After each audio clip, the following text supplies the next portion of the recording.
لا حول ولا قوة إلا بالله العلي العظيم.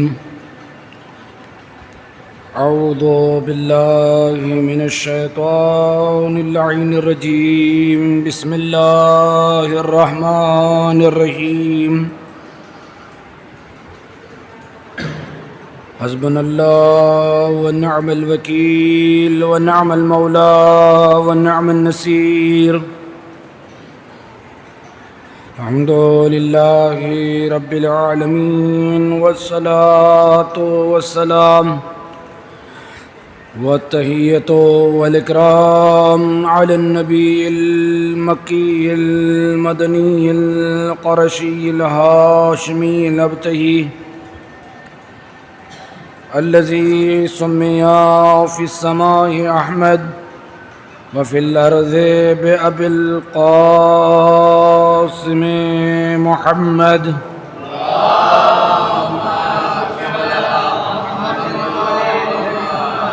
وعلى آل بيته وعترته الطيبين الطاهرين المعصومين المنتخبين المنتجبين الذين أذهب الله عنهم الرجس وطهرهم تطهيرا.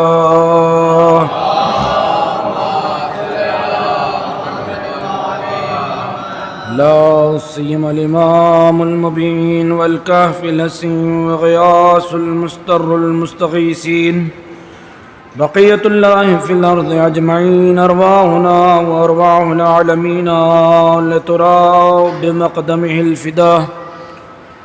عجل الله فرجه الشريف. ألا لعنة الله دائمة على أعدائهم أجمعين غاصب حقوقهم ومنكر فضائلهم وعصمتهم من الآن إلى قيام يوم الدين. أما بعد فقد قال الله الحكيم في كتابه المجيد ما هو شفاعة ورحمة للمؤمنين. بسم الله الرحمن الرحيم.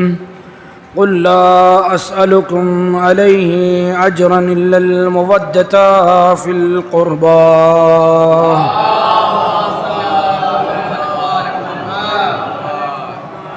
عزیزان گرامی قدر،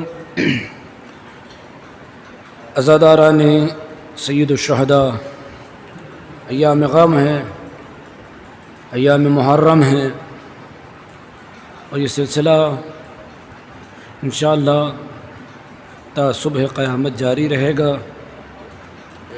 اور ہم ہوں یا نہ ہوں لوگ اسی طرح سے اجر رسالت ادا کرتے رہیں گے، اس لیے کہ نہ یہ غم رکنے والا ہے، نہ یہ مجلسیں رکنے والی ہیں، نہ یہ ماتم رکنے والا ہے. اس کا سلسلہ جاری اور ساری رہے گا، اور اس کا جو وارث ہے انشاءاللہ، اس کا جو محافظ ہے، وہ صبح قیامت تک اس کو جاری رکھے گا. لیکن ایک بات آپ نے محسوس کی ہوگی کہ ماتم ہم کرتے ہیں، روتے ہم ہیں، پیڑتے ہم ہیں، لیکن تکلیف کسی اور کو ہوتی ہے. یہ آج تک شاید فلسفہ ہماری سمجھ میں نہیں آتا کہ بھائی ماتم کے ہاتھ تو ہمارے سینوں پر پڑتے ہیں، تکلیف آپ کو کیوں ہوتی ہے؟ اجر رسالت ہم ادا کر رہے ہیں، تکلیف آپ کو کیوں ہو رہی ہے؟ غم ہم منا رہے ہیں، خون ہمارا بہہ رہا ہے، آنسو ہمارے نکل رہے ہیں، لیکن نہ جانے تکلیف کیوں ہو رہی ہے. اور شاید یہ ہم نہ سمجھ پاتے اگر قرآن میں ایک واقعہ، ایک قصہ نہ ہوتا. قرآن میں ایک واقعہ ہے، ایک قصہ ہے جس کو احسن القصص کہا گیا ہے. سب سے پیارا قصہ، سب سے حسین قصہ، سب سے جمیل قصہ وہ کون سا ہے؟ وہ ہے سورہ یوسف، کہ جس میں خداوند عالم نے ایک قصہ لکھا ہے، ایک واقعہ لکھا ہے، ایک تاریخی حقیقت بیان کی ہے.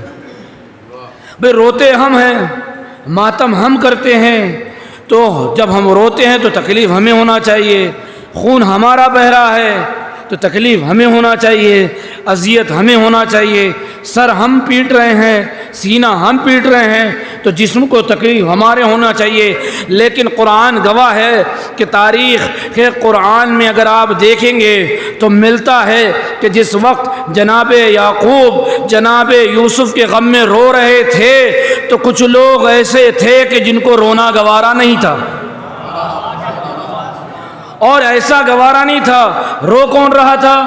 نبی اللہ یعقوب رو رہے تھے۔ قرآن نے کیا کہا؟ اتنا روئے وَبْيَضَّتْ عَيْنَاهُ کظیم، کہ اتنا روئے کہ آنکھیں سفید ہو گئی۔ بھئی رو کون رہا تھا؟ جناب یعقوب رو رہے تھے۔ کس کے غم میں رو رہے تھے؟ جناب یوسف کے غم میں رو رہے تھے۔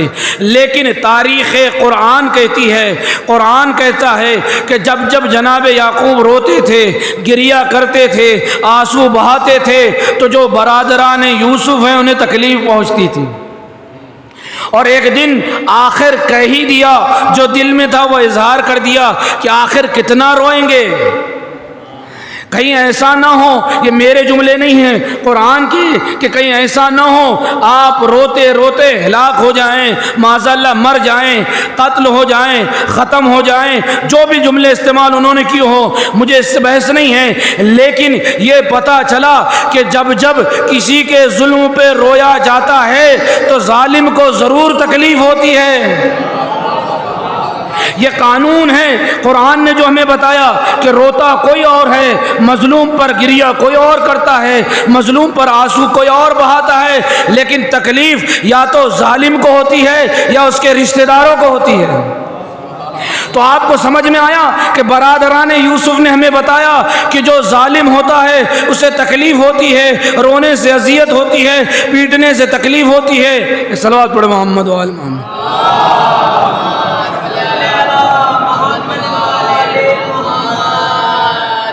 تو رویا کوئی اور، تکلیف کسی اور کو ہو رہی ہے، ماتم ہم کر رہے ہیں، تکلیف کسی اور کو ہو رہی ہے، سینہ ہم پیٹ رہے ہیں، تکلیف کسی اور کو ہو رہی ہے۔ تو یہ تکلیف انہی لوگوں کو ہوتی ہے جو ظالم ہوتے ہیں یا پھر اس کے رشتہ دار ہوتے ہیں۔ آج یزید تو نہیں ہے، آج ابن زیاد تو نہیں ہے، لیکن کچھ رشتہ دار آج بھی باقی ہیں جنہیں اذیت بھی ہوتی ہے، جنہیں تکلیف بھی ہوتی ہے کہ بھائی کب تک روئیے گا، اتنا ماتم نہ کیجئے، اتنا گریہ نہ کیجئے، اتنا خون نہ بہائیے، اتنی تکلیف کیوں ہوتی ہے؟ کہا تکلیف آپ کو اس لیے ہوتی ہے، ہم نے دیکھا کہ جب جب مظلوم کے گھر والے روتے ہیں، آنسو بہاتے ہیں، جب جب سر و سینہ پیٹتے ہیں، جب جب ماتم کرتے ہیں، تو مظلوم کو یہ خوف ہوتا ہے کہ جب جب ماتم ہوتا رہے گا اس کا ظلم آیا ہوتا رہے گا، جب جب مجلسیں ہوتی رہے گی اس کا ظلم بیان ہوتا رہے گا۔ لہٰذا آج یزید تو نہیں ہے، ابن زیاد تو نہیں ہے، لیکن کچھ رشتہ دار ایسے ہیں جن کے دلوں میں یزید کی محبت آج بھی ہے، وہ نہیں چاہتے کہ ہم روئیں، اس لیے کہ اگر ہم روئیں گے، صلوات پڑھو محمد و آل محمد،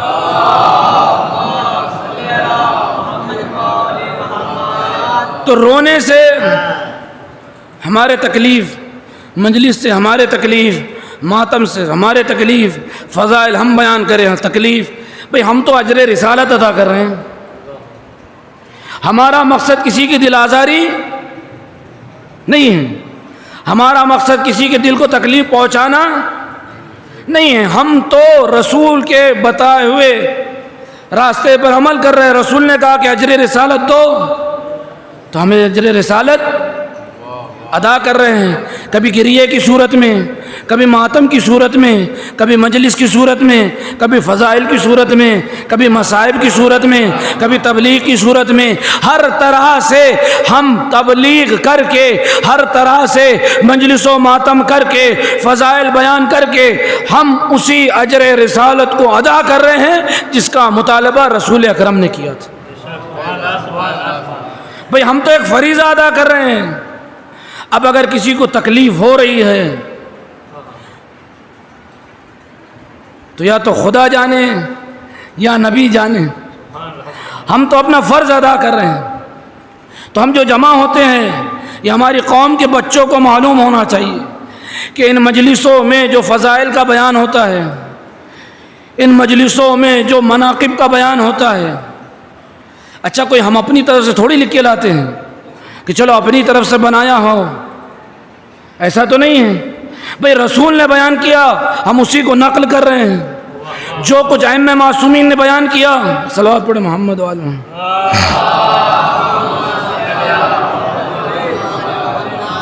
بھئی ہم نے وہی کیا کہ جو ہم سے رسول نے کہا.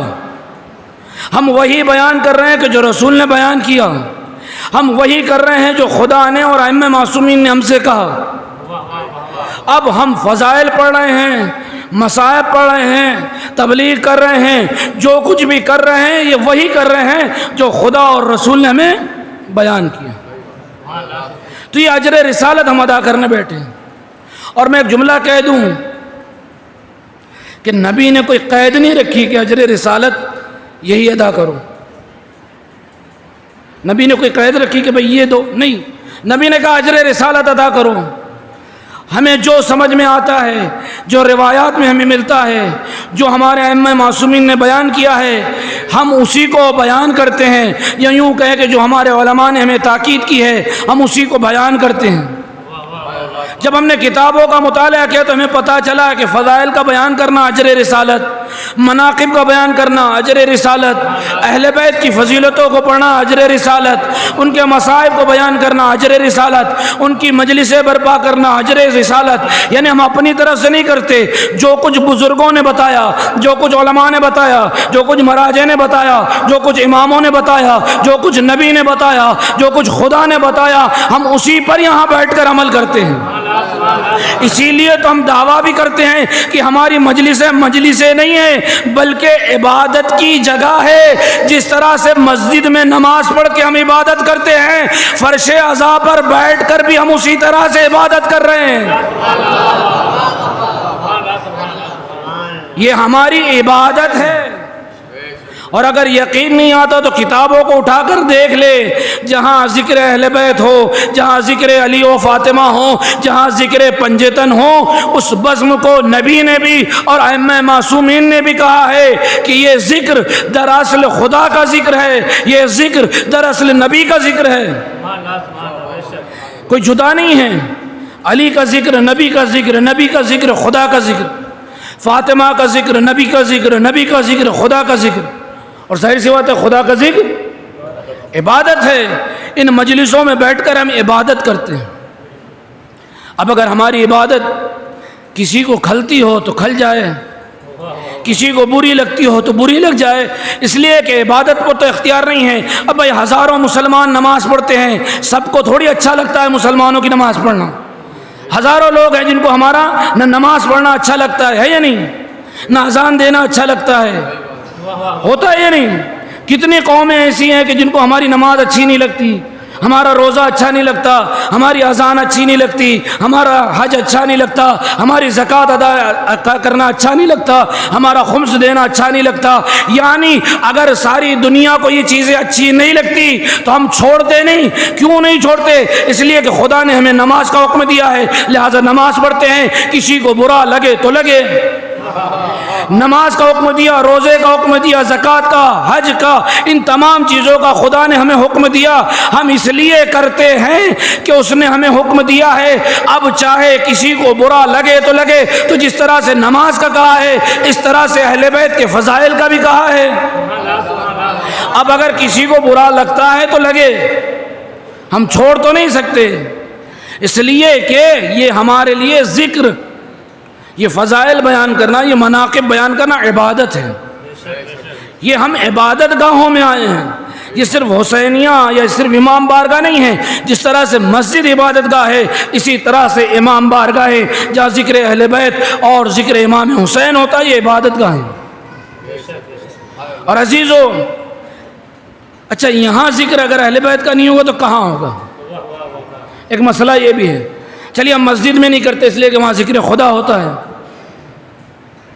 لیکن یہ امام بارگاہ بنی ہی اسی مقصد سے یا نہیں کہ یہاں ذکر اہل بیت ہو.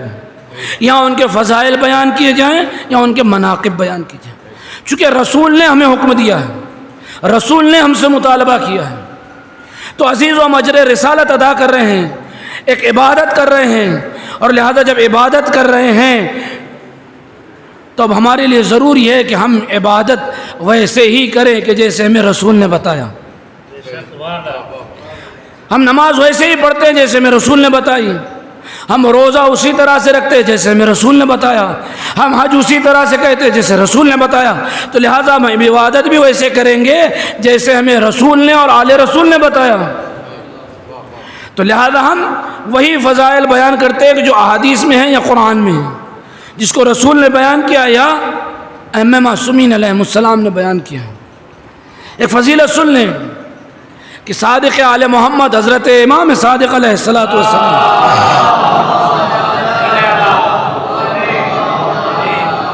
آپ فرماتے ہیں اِنَّ لِفَاطِمَہ عِندَ اللّٰہِ تِسْعَةُ اسْمَاء، بھئی باپ کا حق ہے۔ مولا امیر المومنین علیہ الصلوۃ والسلام نے فرمایا کہ باپ کے 3 حق ہیں۔ حق الوالد علی الولد ثلاثہ، باپ کے 3 حق بیٹے پر ہیں۔ باپ کے 3 حق کیا ہے؟ ان یحسن اسمہ، سب سے پہلا باپ کا حق یہ ہے کہ وہ بچے کا اچھا نام رکھے، یہ باپ پر ضروری ہے۔ پھر اسے ادب سکھائے، قرآن کی تعلیم دے۔ مولا نے تینوں حقوق کو بیان کیے ہیں۔ عزیزو، دنیا میں جتنے بھی نام رکھے جاتے ہیں یا باپ رکھتا ہے، گھر کا بزرگ رکھتا ہے، یا کوئی عالم دین رکھتا ہے، لیکن امام صادق آل محمد کیا فرماتے ہیں کہ بی بی زہرا صلوات اللہ علیہ کا نام پیغمبر اکرم نے نہیں رکھا بلکہ خدا نے رکھا۔ اور عزیزو، دنیا میں کسی کے 1 ہوتے ہیں، 2 ہوتے ہیں، لیکن امام صادق فرماتے ہیں اِنَّ لِفَاطِمَہ عِندَ اللّٰہِ تِسْعَةُ اسْمَاء، خدا نے 1 نہیں، 2 نہیں، 3 نہیں، فاطمہ کے 9 نام رکھے ہیں۔ خدا کی قسم، عظمت فاطمہ کو سمجھے، اہمیت فاطمہ کو سمجھے۔ دنیا میں کوئی کتنا بڑا کیوں نہ ہو، 1 نام ہوگا، 2 نام ہوں گے، عظمت فاطمہ کو ہمارا سلام۔ نام رکھنے والا خدا، اور 1 نہیں 9 نام رکھے ہیں۔ 9 اسماء، امام کیا فرمانا ہے کہ خدا نے بی بی زہرا کے 9 نام رکھے، اور نام بھی ایسے کہ ہر نام ایک دوسرے سے جدا ہے، ہر نام کی الگ خصوصیت ہے۔ بھئی ہمارے نام رکھے جاتے ہیں، نام ہمارا رکھ دیا مثلا عالم، ہم پتہ چلا انگوٹھا چھاپ ہے۔ نام رکھ دیا زاہد، پتہ چلا زندگی میں ایک بھی نماز نہیں پڑھی۔ یعنی ہم اسم با مسمہ نہیں ہیں، اس لیے کہ ہمارے ہاں نام صفت دیکھ کر، عمل دیکھ کر، کردار دیکھ کر رکھا نہیں جاتا، لیکن جو نام خدا رکھ رہا ہے، خدا کے ہاں مسئلہ ایسا نہیں ہے، جو نام رکھا ہے اسم با مسمہ ہے، یعنی جو صفت موجود ہے وہی خدا نے بی بی کا نام رکھا ہے۔ امام فرماتے ہیں سب سے پہلا نام جو خدا نے رکھا ہے بابرکت نام، کائنات میں اس سے بابرکت نام نہیں ہے، وہ بی بی کا فاطمہ ہے۔ اور آپ کو میں عظمت بی بی فاطمہ الزہرا سلام اللہ علیہا بیان کر دوں کہ اتنا بابرکت نام ہے، اتنا بابرکت نام ہے فاطمہ کا کہ جس گھر میں یہ نام ہو رحمت کے اس فرشتے اس گھر میں آتے ہیں۔ ذرا سوچئے، آج دنیا کہتی ہے کہ ملائکہ کیسے بی بی کے گھر میں آتے ہوں گے، ہم نے کہا جس گھر میں نام فاطمہ ہو وہاں رحمت کے فرشتے آتے ہیں، جہاں خود فاطمہ موجود ہو۔ صلوات پڑھے محمد و آل محمد۔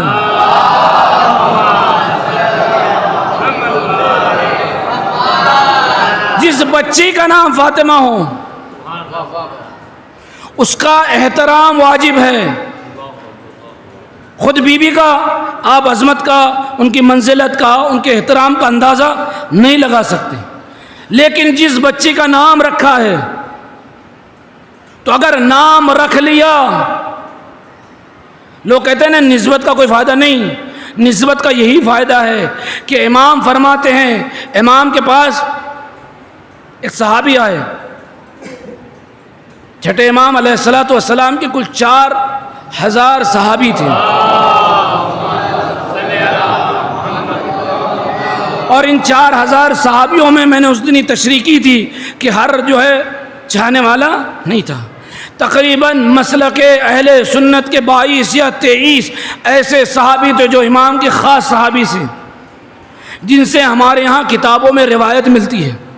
انہی صحابیوں میں ایک صحابی کا نام ہے سکونی، ایک صحابی ہے سکونی، شیعہ نہیں ہیں، امام کی خدمت میں آئے، کہا مولا میرے گھر بیٹی ہوئی ہے۔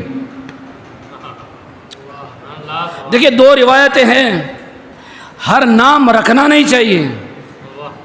ایک صاحب نے کہا تھا میں نے اپنی بچی کا نام حمیرہ رکھا ہے، تو امام نے منع کیا تھا، نام مت رکھو ورنہ گھر سے برکت چلی جائے گی۔ ادھر سکونی آئے ہیں، کہا مولا میرے گھر بیٹی ہوئی ہے، امام نے مبارکباد پیش کی۔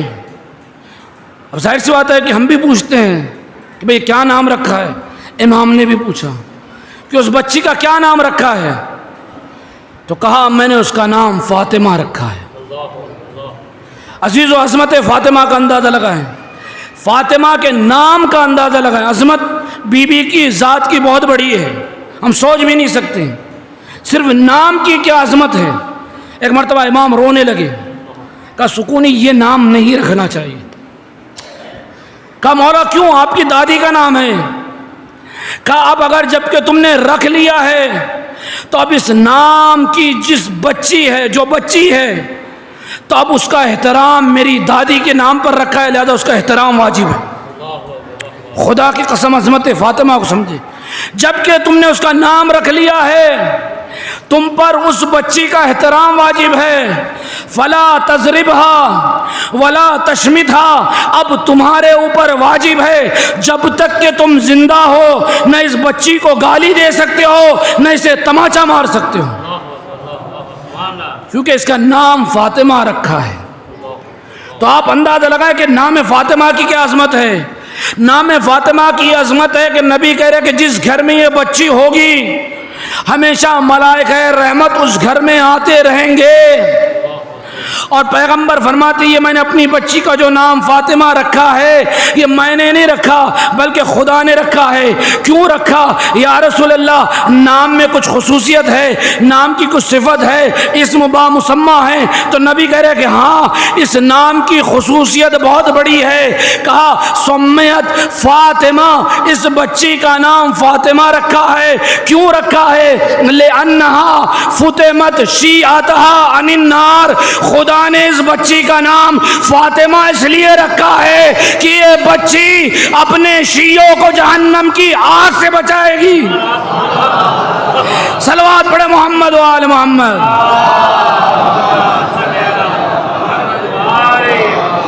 لِأَنَّهَا فُطِمَتْ شِيعَتَهَا عَنِ النَّارِ، فاطمہ کو فاطمہ اس لیے کہا جاتا ہے کہ روز قیامت یہی بی بی اپنے چاہنے والوں کو جہنم کی آگ سے بچائے گی۔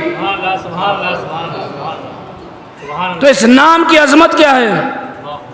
اور امام نے کیا فرمایا؟ 9 نام خدا نے رکھے، فاطمہ، زہرا، بطول، عذرا، راضیہ، مرضیہ، محدثہ، سب امام بیان کرتے رہ رہے ہیں۔ اور عزیزو اگر خدا کی قسم ایک دن نہیں ہر نام کی اگر تشریح کرنے جائیں تو 10 دن سے زیادہ گزر جائیں گے، اس لیے کہ بی بی کے ہر نام میں الگ تاثیر ہے۔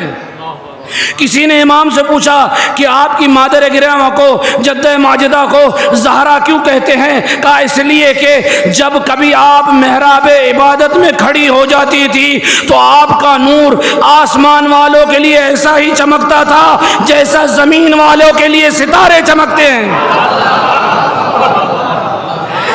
کہا آسمان والوں کے لیے ایسے ہی نور چمکتا تھا جیسے زمین والوں کے لیے ستارے ہیں۔ کہا مولا اب یہ بھی بتا دیجئے کہ محدثہ کیوں کہتے ہیں؟ کہا جب چاہتی تھی ملائکہ سے گفتگو کرتی تھی۔ محدثہ اس لیے کہتے ہیں کہ جو حدیث گفتگو کرنے والی ہو، تو کسی نے کہا اس میں کیا بڑی بات ہے، جناب مریم بھی فرشتوں سے گفتگو کرتی تھی، جناب مریم بھی محدثہ تھی، جناب مریم بھی فرشتوں سے کلام کرتی تھی۔ کہا میری جدہ ماجدہ صرف محدثہ نہیں ہے، مریم محدثہ تھی لیکن محدثہ نہیں تھی، میری جدہ ماجدہ وہ ہے جو فرشتوں سے جب چاہتی تھی کلام کرتی تھی، ادھر سے فرشتے ان سے کلام کرتے تھے، یہ جب چاہتی تھی فرشتوں سے کلام کرتی تھی۔ محدثہ بھی تھی اور محدثہ بھی تھی، مریم صرف محدثہ تھی، لیکن جناب زہرا محدثہ اور محدثہ دونوں تھی، جب چاہتی تھی ملائکہ سے گفتگو کرتی۔ اور یہی نہیں، سنیں کہ جناب مریم کے بعد جو فرشتے آتے تھے وہ جناب مریم سے جو کلام کرتے تھے ان کی تعداد بہت کم تھی۔ قرآن مجید نے بھی اس کی طرف اشارہ کیا ہے کہ جب آپ محراب عبادت میں ہوتی تھی جناب مریم تو فرشتے آتے تھے، آنے کے بعد سلام کرتے تھے، اور سلام کرنے کے بعد کہتے تھے یا مریم ان اللہ اصطفاکی وطہرکی واصطفاکی علی نساء العالمین۔ جب جب جناب مریم محراب عبادت میں کھڑی ہوتی تھی فرشتے آتے تھے، تعداد نہیں ہے، فرشتے آتے تھے، آنے کے بعد سلام کرتے تھے اور یہ جملے دہراتے تھے۔ امام فرماتے ہیں اس میں کون سی بڑی بات ہے، میری جدہ ماجدہ جب میں محراب عبادت میں کھڑی ہوتی تھی 70,000 ملائکہ آسمان سے زمین کی طرف آتے تھے اور یہی کہتے تھے یا فاطمہ ان اللہ اصطفاکی وطہرکی واصطفاکی علی نساء العالمین۔ کہا جس طرح سے مریم کو فرشتے سلام کرتے تھے اسی طرح سے فاطمہ کو سلام کرتے تھے۔ کہا فرق کیا ہے کہ مریم کے پاس جو فرشتے آتے تھے وہ مختصر گروہ آتا تھا، بی بی کے پاس جو آتے تھے 70,000 ملائکہ تشریف لاتے تھے۔ اور کسی نے نبی سے پوچھا یا نبی اللہ آپ کہتے ہیں کہ میری بیٹی مریم سے بھی زیادہ باعظمت ہے، تو مریم بھی اپنے زمانے کی عورتوں پر فضیلت رکھتی تھی۔ قرآن نے کہا نا یا مریم ان اللہ اصطفاکی وطہرکی واصطفاکی علی نساء العالمین۔ مریم کو بھی خدا نے مصطفیٰ کیا، مریم کو بھی خدا نے فضیلت دی، مریم بھی جو ہے اپنے زمانے کی عورتوں میں سب سے زیادہ باعظمت تھی۔ تو پھر آپ کی بیٹی اور مریم میں کیا فرق ہے؟ تو پیغمبر اکرم نے کہا کہ سنو، مریم جو تھی اپنے زمانے کی عورتوں پر فضیلت رکھتی تھی، لیکن میری بیٹی فاطمہ اولین اور آخرین تمام عورتوں پر فضیلت رکھتی ہے۔ صلوات پڑھے محمد و آل محمد۔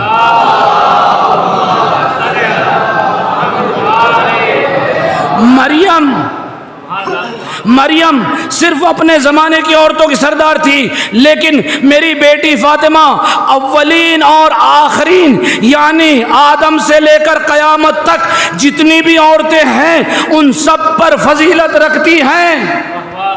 علی نساء العالمین، آدم سے لے کر قیامت تک جتنی بھی عورتیں ہیں ان سب پر فضیلت رکھتی ہے۔ اور یہی نہیں، آپ کو اسی لیے سیدتو نساء العالمین کہا جاتا ہے کہ پورے عالمین کی الحمدللہ رب العالمین پڑھتے ہیں نہیں، جہاں جہاں خدا کی الوہیت ہے، جہاں جہاں نبی کو رحمت للعالمین بنا کر بھیجا ہے، وہاں وہاں فاطمہ ان تمام عورتوں پر فضیلت رکھتی ہے۔ اور یہی نہیں کہ عالمین کی عورتوں پر فضیلت رکھتی ہے، آپ سوچ رہے ہوں گے کہ مریم میں اور جناب زہرا میں بس تھوڑا ہی فرق، نہیں، خدا نے مریم کو اپنے زمانے کی عورتوں پر فضیلت دی۔ پیغمبر کہتے یہی نہیں، میری بیٹی صرف سید نساء عالمین نہیں ہے بلکہ سیدتو نساء اہل الجنہ ہے، یہاں کی عورتوں کی بھی سردار ہے، جنت میں بھی عورتوں کی سردار ہے۔ صلوات پڑھے محمد و آل محمد۔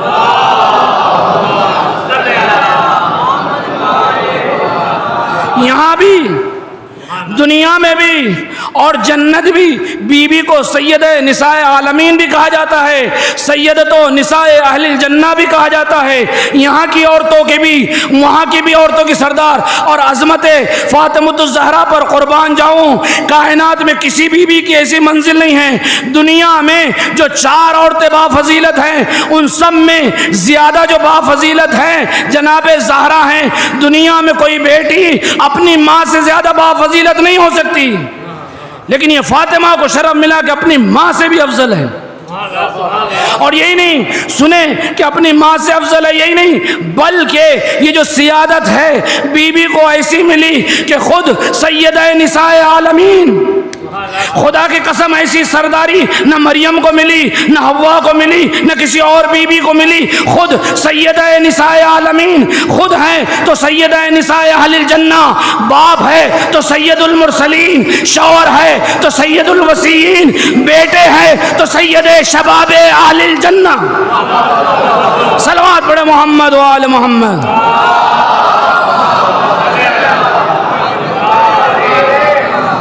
چاروں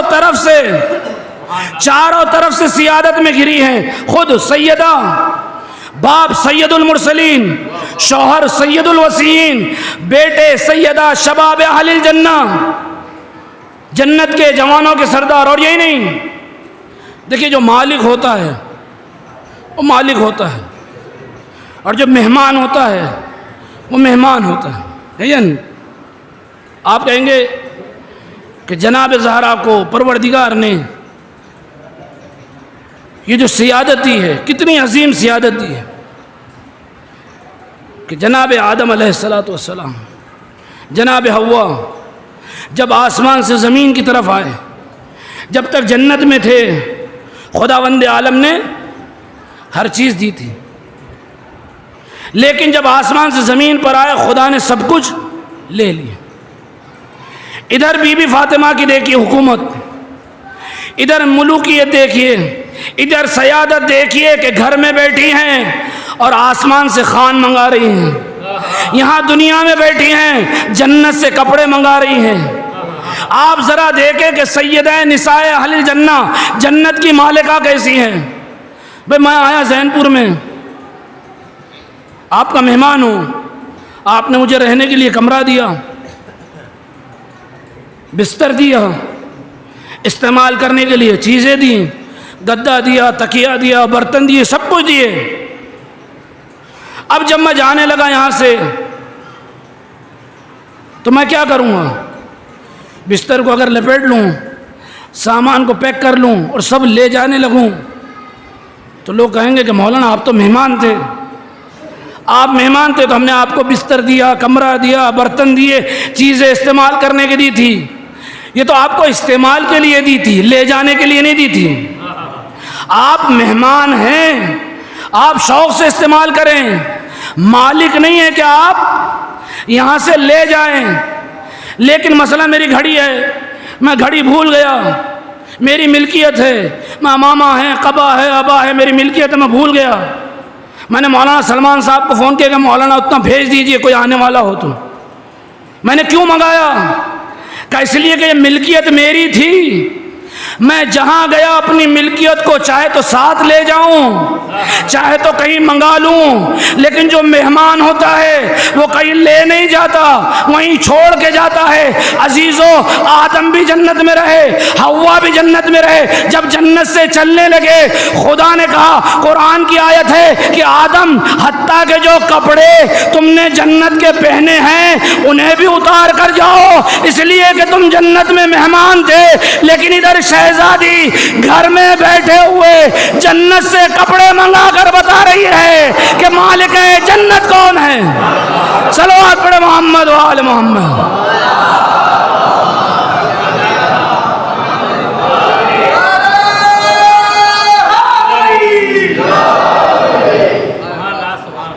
کہتے ہیں کہ ہم جنت کے مہمان نہیں ہیں، جنت کے سردار ہیں، جنت کے مالک ہیں، سیدۃ نساء اہل الجنہ۔ بھئی جو مالکہ ہے وہی تو منگا سکتا ہے، اور صرف منگا نہیں سکتا، شان عظمت بی بی فاطمۃ الزہرا سلام اللہ علیہا دیکھے، کہ صرف منگا نہیں رہی ہیں، بلکہ جب کسی کو کچھ دیتی ہے، چاہے وہ فرشتے کیوں نہ ہوں، جب در فاطمہ پر آتے ہیں تو کبھی مسکین بن کر آئے، کبھی فقیر بن کر آئے، کبھی یتیم بن کر آئے، کبھی خادم کہتے ہوئے آئے، ہے یا نہیں؟ اور ہے بھی ایسے ہی۔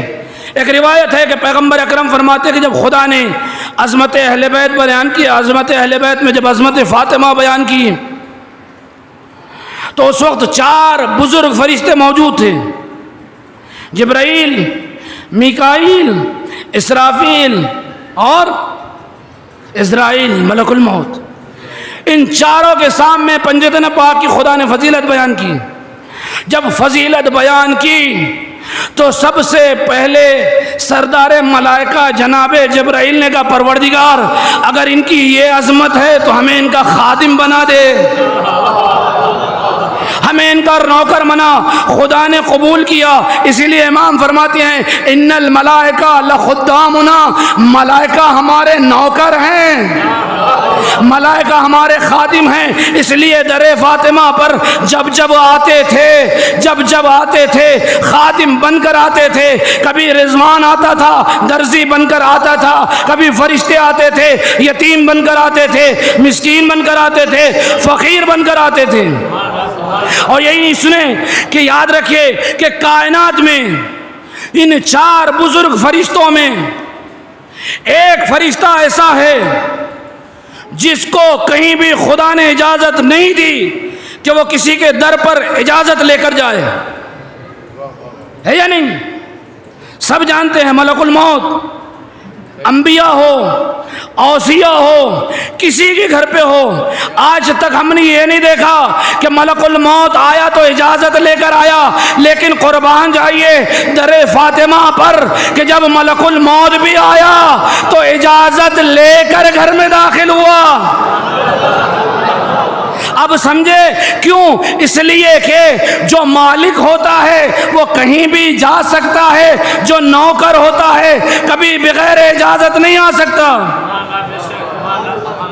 آپ نے دنیا میں بھی دیکھا ہوگا کہ آج لوگ کہتے ہیں کہ بی بی زہرا کے در پر کیوں ملک الموت نے اجازت لی؟ بی بی زہرا کے در پر ملک الموت نے کیوں اجازت طلب کی؟ بھئی اگر بادشاہ انڈیا کا پرائم منسٹر ہے یا کوئی اور بادشاہ ہے، جب اس کو کہیں جانا ہو، کسی بھی کے گھر پہ بھی جانا ہو تو کیا کرتا ہے؟ وہ اطلاع دیتا ہے۔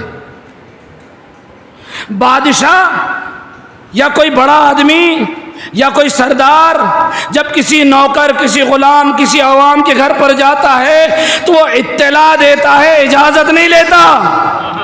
لیکن جب نوکر کسی مالک کے در پر جاتا ہے تو وہ اطلاع نہیں دیتا، اجازت لیتا ہے۔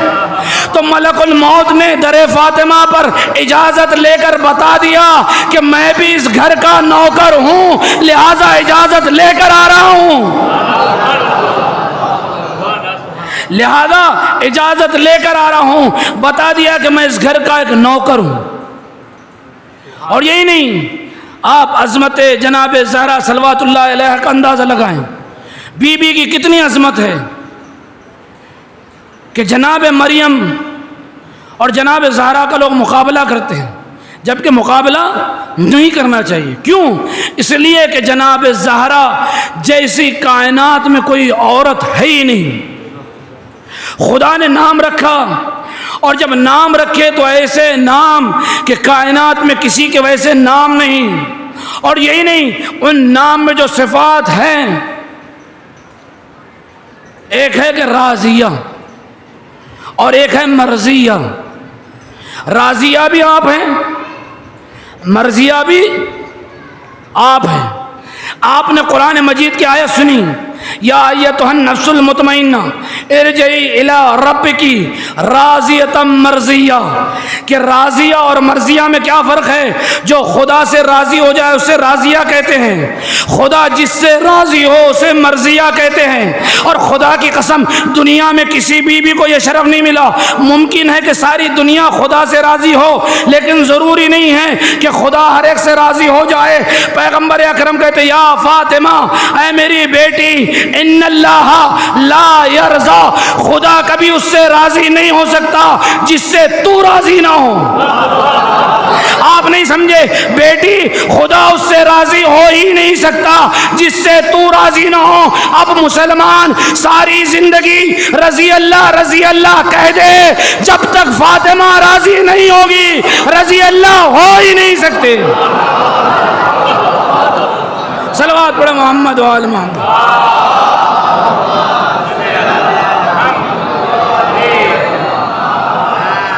کیا فرما رہے ہیں؟ ان اللہ یرضا لرضاک، خدا تیری رضا میں راضی ہوتا ہے، وہ یغضب لغضبک، اور تیرے غصے سے، تیرے غضبناک ہونے سے، تیری ناراضگی سے خدا ناراض ہوتا ہے۔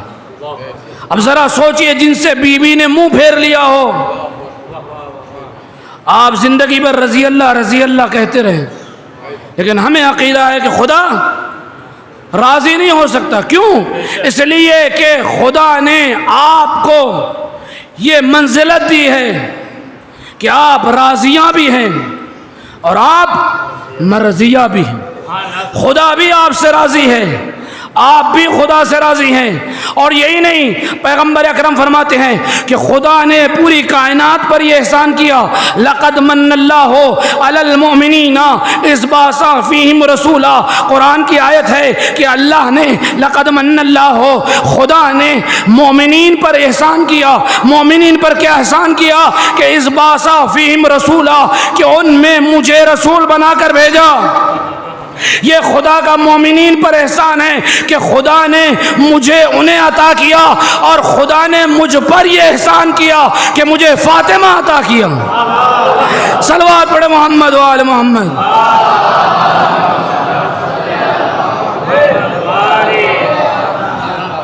خدا نے مجھ پر یہ احسان کیا کہ مجھے فاطمہ عطا کیا۔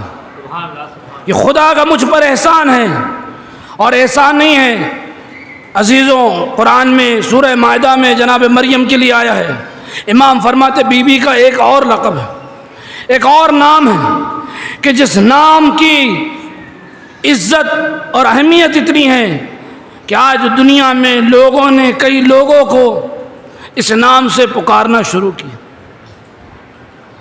وہ کیا ہے؟ جناب مریم کے لیے خدا نے کہا کہ وہ امہ صدیقہ۔ جب جناب عیسیٰ کا تذکرہ کیا تو کیا کہا؟ کہ جناب عیسیٰ کی ماں جناب مریم صدیقہ تھی۔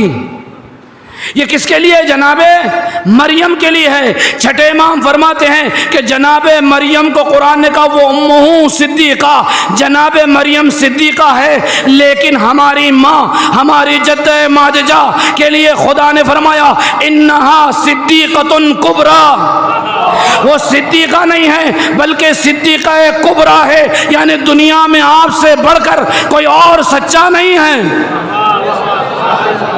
مریم صدیقہ تھی، لیکن بی بی کے لیے امام فرما رہے کہ صدیقہ کبریٰ تھی۔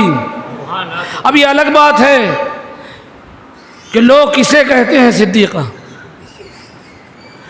جس کو چاہے صدیق کہہ لیں، جس کو چاہے صدیقہ کہہ لے، لیکن جس کو خدا نے صدیق اور صدیقہ کہا ہے، جس کو نبی نے صدیق اور صدیقہ کہا ہے، ہم اسی کو صدیق اور صدیقہ کہیں گے، ہے یا نہیں؟ امام فرماتے ہیں کہ میری جدہ ماجدہ کو خدا نے صدیقہ کبریٰ کہا ہے۔ ادھر امیر المومنین کہہ رہے ہیں، امیر المومنین کہہ رہے ہیں۔ سورہ نبا آپ نے پڑھی ہے یا نہیں؟ 30ویں پارے کا پہلا سورہ، اور اس سورے کی خصوصیت یہ ہے، میں آپ کو ایک ہدیہ بھی دے رہا ہوں کہ اس سورے کی خصوصیت یہ ہے کہ اگر نماز مغرب کے بعد کوئی کنٹینیو نماز مغرب کے بعد سال بھر تک اگر مسلسل بلا ناغہ اس سورے کو پڑھتا رہے تو خداوند عالم نے چاہا، اگر اس کے نصیب میں ہے، خداوند عالم اسی کو اسی سال حج بیت اللہ نصیب کرے گا۔ یہ امام نے فرمایا، اور لوگوں نے تجربہ بھی کیا ہے۔ یہ سورہ برکت والا سورہ ہے، مختصر آیتیں ہیں، 11 یا 12 آیتیں ہیں، اور اس سورے کی ابتدا کیسی ہوتی ہے؟ بسم اللہ الرحمن الرحیم، اما یتساءلون۔ یہ لوگ کس چیز کے بارے میں سوال کر رہے ہیں؟ یہ کس چیز کے بارے میں آپس میں چیمی گوئیاں کر رہے ہیں؟ عن النبأ العظیم، ایک بہت بڑی خبر، ایک بہت بڑی خبر کے بارے میں آپس میں اختلاف کر رہے ہیں۔ عزیزو، بعد رسول امت میں جو اختلاف ہوا ہے، قرآن نے اس کی پیشن گوئی پہلے ہی کر دی کہ یہ لوگ جو جھگڑا کر رہے ہیں، اختلاف کر رہے ہیں، یہ نبأ عظیم کے بارے میں جھگڑا کر رہے ہیں، اختلاف کر رہے ہیں۔ اب سنیں، مولا امیر المومنین سے پوچھا گیا یہ نبأ عظیم کون ہے؟ آپ نے فرمایا انا الصدیق الاکبر، انا الفاروق الاعظم، انا النبأ العظیم الذی فیہ مختلفون۔ صلوات پڑھ محمد و آل محمد۔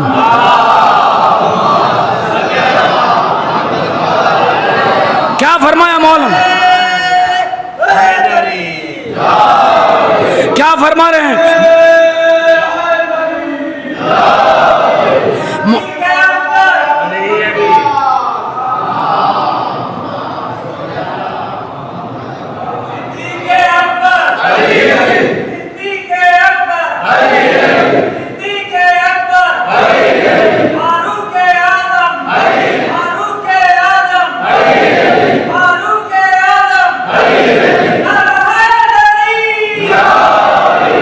کیا فرما رہے مولا کہ انا الصدیق الاکبر؟ سنیں اسی سورے کی تفسیر میں ہمارے علماء نے روایت لکھی ہے کہ مولا کہتے ہیں میں صدیق اکبر ہوں، وَأَنَا الْفَارُوقُ الْأَعْظَمُ، اور میں ہی فاروق اعظم ہوں، وَأَنَا النَّبَأُ الْعَظِيمُ، اور وہی میں خبر ہوں جس کے بارے میں لوگ اختلاف کر رہے ہیں۔ اور یہی نہیں، مولا خاموش نہیں، اب میرے بعد جو صدیق، فاروق، نبأ عظیم ہونے کا دعویٰ کرے وہ سب سے بڑا جھوٹا ہے۔ صلوات پڑھے محمد و آل محمد۔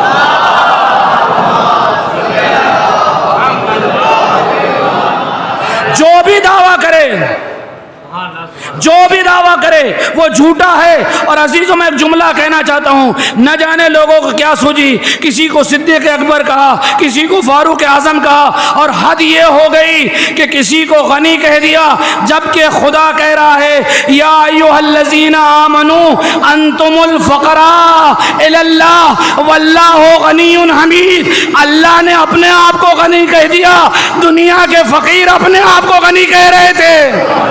صلوات پڑھے محمد و آل محمد۔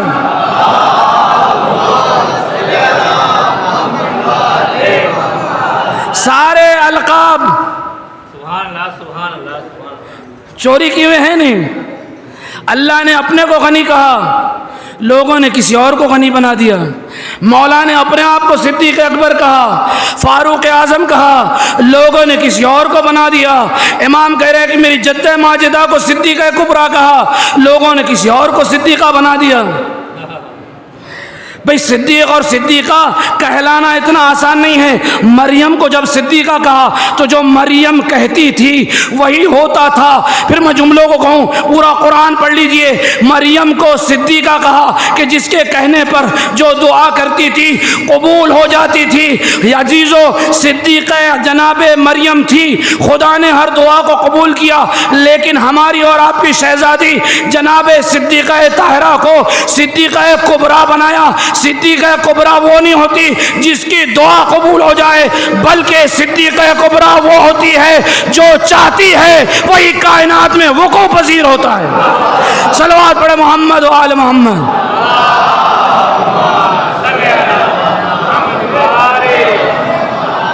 ان اللہ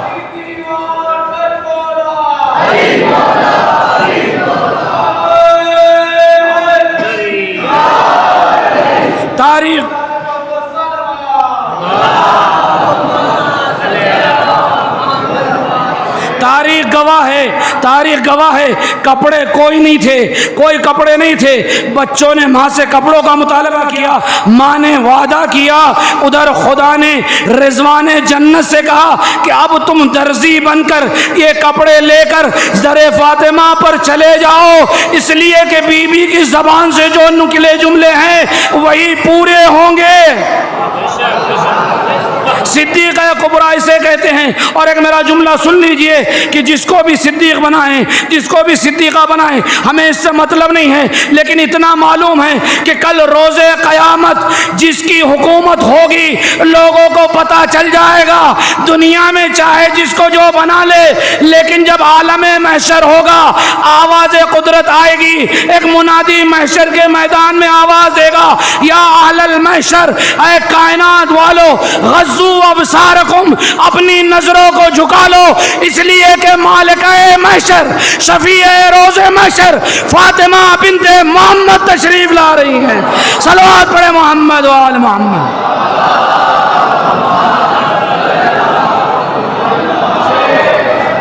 دنیا میں سیدہ مانو یا نہ مانو، دنیا میں صدیقہ مانو یا نہ مانو، دنیا میں مالکہ یا مانو یا نہ مانو، لیکن روایت کے جملے ہیں کہ جب میدان محشر ہوگا، اولین سے لے کر آخرین تک، آدم سے لے کر قیامت تک پورا میدان محشر بھرا ہوگا۔ اور اس روایت کو ملا فیض کاشانی نے لکھا ہے تفسیر صافی میں کہ جب بی بی تشریف لائیں گی تو بتان عرش سے، عرش خداوندی سے، نادا منادن، ایک آواز دینے والا آواز دے گا، یا اہل المحشر غضوا ابصارکم، اے اہل محشر اپنی نظروں کو جھکا لو۔ خدا کی قسم عظمت فاطمہ روز قیامت لوگوں پر ظاہر ہوگی، اولین سے لے کر آخر تک، انبیاء سے لے کر مرسلین تک، ہر ایک کو یہی حکم ہوگا، اپنی نظروں کو جھکا لو، لأن فاطمہ بنت محمد تمر علی الصراط، اس لیے کہ اب میدان محشر میں بی بی فاطمہ تشریف لا رہی ہیں۔ اور کیسے تشریف لائیں گی؟ روایت کہتی ہے کہ جب بی بی آئیں گی تو ہزاروں حوریں ہوں گی کہ جن کے گرد بی بی کی سواری ہوگی، اور بی بی کے سر پر ایک تاج ہوگا، اور آواز آئے گی کہ فاطمہ آج تمہارا دن ہے، آواز آئے گی کہ آج تمہارا دن ہے، جو چاہتی ہو خدا وہ پورا کرے گا۔ کہا پروردگار میں کچھ نہیں چاہتی، بس دو چیزوں کا بی بی مطالبہ کرے گی، ایک میرے لال حسین کے قتل اور خون ناحق کا بدلہ چاہتی ہوں، اور دوسرے یہ کہ میرے حسین کے چاہنے والوں کو، میرے حسین کے عزاداروں کو، میرے حسین کے محبوں کو اپنے ساتھ جنت میں لے جانا چاہتے ہیں۔ آواز آئے گی کہ بی بی آج تمہیں اختیار ہے، جس کو چاہو جنت میں لے کے چلی جاؤ، جس کو چاہو اپنے ساتھ جنت میں لے کے چلی جاؤ۔ یہاں تک روایت کہتی ہے کہ صرف بی بی نہیں بلکہ بی بی کے عزاداروں سے، محبوں سے، چاہنے والوں سے کہا جائے گا کہ جس نے دنیا میں جو بھی تمہارا ساتھ دیا ہے تم اسے اپنے ساتھ لے جا سکتے ہو۔ اس وقت لوگوں کو میری بیٹی کی عظمت کا پتہ چلے گا۔ نبی فرماتے ہیں اس وقت لوگوں کو پتہ چلے گا کہ فاطمہ کی عظمت کیا ہے، فاطمہ کی منزلت کیا ہے، اس لیے کہ جس کو خدا نے صدیقہ کبریٰ بنایا امت نے اسے سر دربار جھٹلایا۔ عزیزو یہ کوئی کم مصائب نہیں ہے، لیکن جب دربار میں گئی تو گواہی مانگی گئی، اور جب گواہی پیش کی گئی تو گواہوں کو رد کیا گیا۔ اور یہی نہیں بلکہ تاریخ کا ایک عظیم جملہ شاید ہمارے بچوں کو معلوم ہونا چاہیے کہ جو سند رسول نے لکھ کر دی تھی بی بی کو، اسی سند کو بی بی کی نظروں کے سامنے سر دربار چاک کیا گیا۔ جو رسول نے لکھ کر دیا تھا کہ بی بی یہ تیرا حق ہے، تاریخ لکھتی ہے کہ بی بی جب دربار سے لوٹی ہے تو بڑی غمگین تھی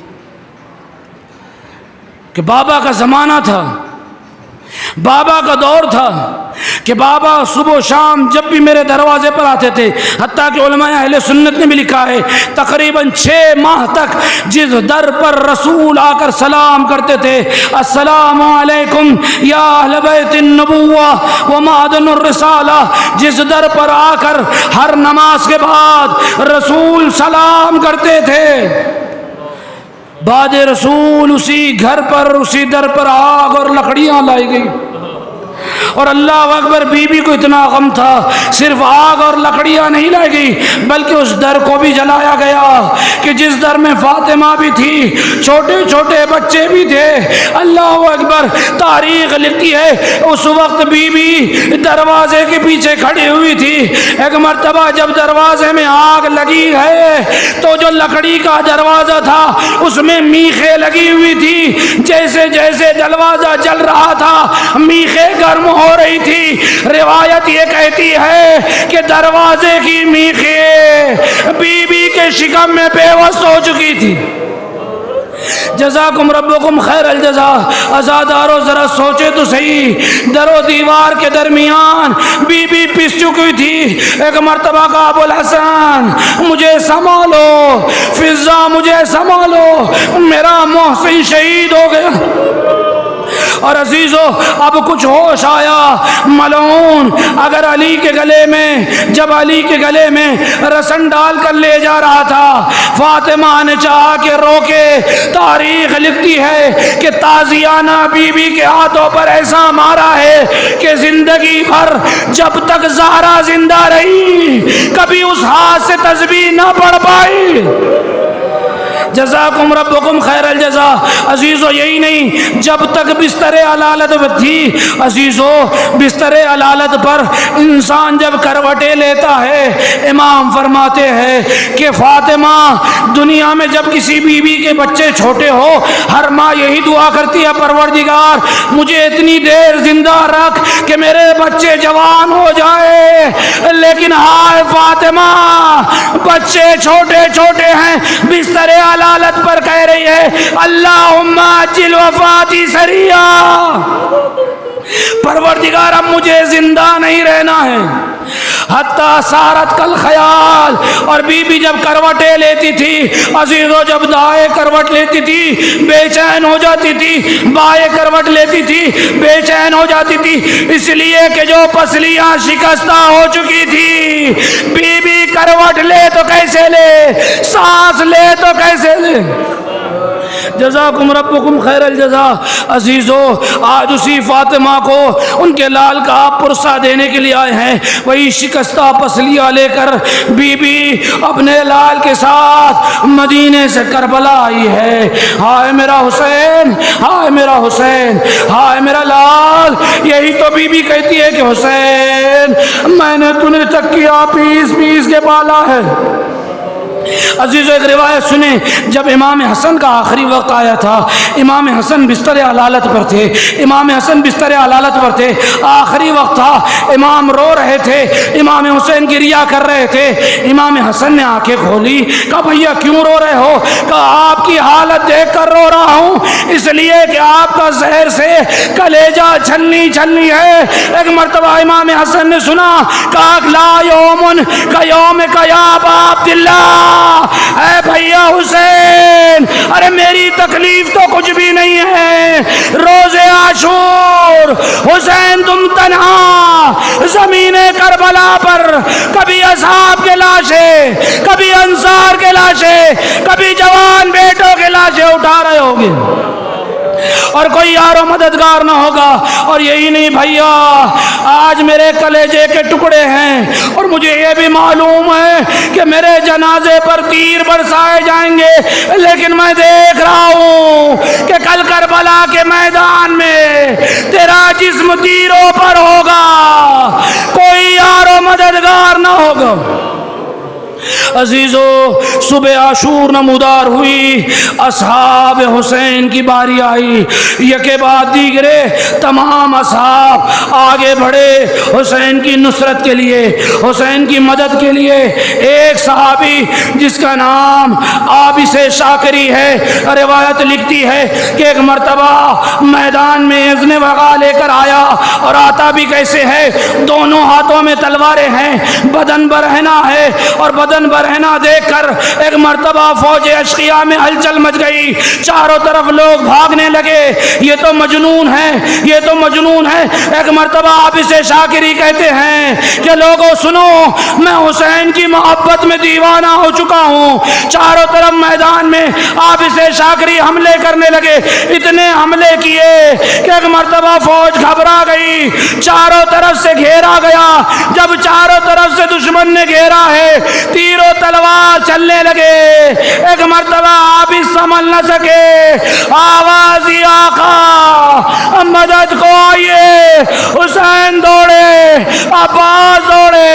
اب جب عابس کے پاس آئے، رمق جان باقی تھی، حسین نے آغوش میں لیا۔ عابس جا رہے ہو، جاتے جاتے اتنا تو بتاتے جاؤ کہ اپنے بعد کون ہے کہ جس کے حوالے اپنے گھر والوں کو کر رہے ہیں۔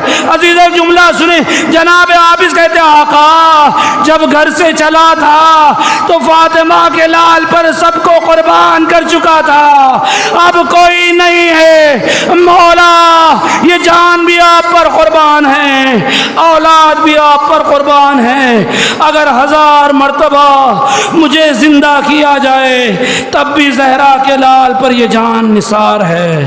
آقا نانا آ رہے ہیں، مجھے اجازت دے۔ انا للہ و انا الیہ راجعون، رضا بقضائہ و تسلیما لامرہ۔ الہی بحق زہرہ، الہی بحق زہرہ وابیہا وبعلہا وبنیہا وسر المستودع فیہا، اللہم ارزقنا شفاعت الحسین، اللہم ارزقنا زیارت الحسین، اللہم زدنا محبت الحسین، اللہم احشرنا مع الحسین واصحاب الحسین الذین بذلوا مہجهم دون الحسین علیہ السلام۔ ماتم حسین۔